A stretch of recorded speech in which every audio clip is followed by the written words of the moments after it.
If you played God of War, Polygon's 2018 Game of the Year, you might have noticed that Kratos, a once prolific double jumper, can't even single jump.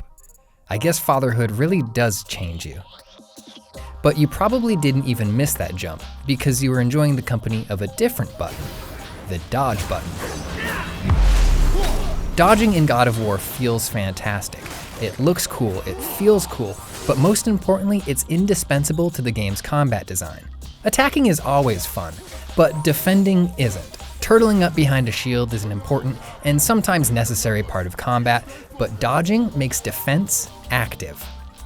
When you dash past an attack rather than shield, you can quickly reposition and get back to doing damage faster, but it's not as safe. Wagering that bit of safety for a big payoff is exactly what makes dodging feel good. And action game developers have recognized this for decades. Mega Man is a good action game, but it was elevated by the addition of the slide mechanic in Mega Man 3. It lowered Mega Man's profile and let him zip along the ground. The risk, of course, is that you slide right into danger. In 1993, Mega Man X added a dedicated dash button. That same year, Richter Belmont learned to do sick backflips in Castlevania, a series where the normal means of escaping danger was a brisk power walk. In 1996, Tomb Raider featured some of the earliest 3D dodge rolls, clunky as they were. A couple of years later, The Legend of Zelda: Ocarina of Time refined those 3D dodges, letting players roll into close distance, backflip away from danger, and hop sideways to get a better angle of attack. And 3 years after that, Max Payne slowed down time, allowing players to keep shooting while they dodged around. All of these dodges have one thing in common. They let players take risks to look and feel cool. But the specific dodge mechanic that inspired God of War didn't emerge until the mid-aughts. Monster Hunter is one of the first games that set the standard we know today. Its dodge roll was integral to positioning, closing distance, and avoiding attacks. Most importantly, Monster Hunter's dodges used invulnerability frames, or iframes. At the beginning of a dodge animation, there's just a fraction of a second where your character is invincible, and they can pass right through an enemy attack, but only for a few frames. If the iframes run out, and you're still in harm's way, you'll take damage.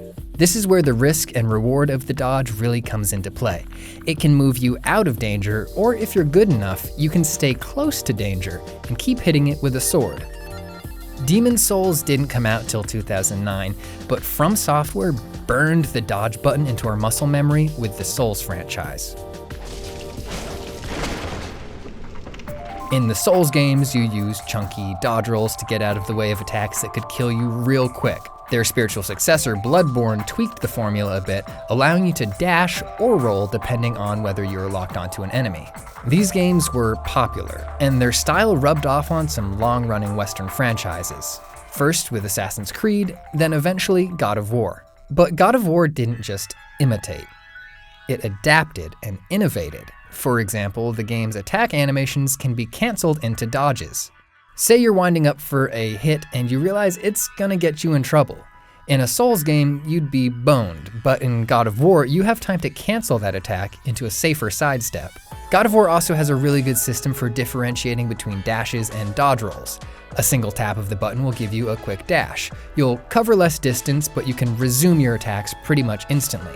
If you double tap, you'll do a roll, which means you'll clear more ground, but you won't be able to get up right away.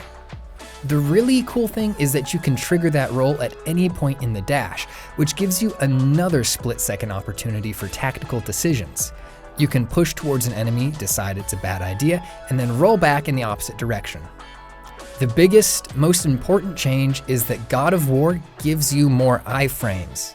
This encourages more aggressive combat, which makes sense for Kratos, a big mean bastard who does not retreat. The mechanics of the dodge match who Kratos is, more than any double jump ever could. I don't want to say that this is the perfect dodge, but it's absolutely perfect for God of War.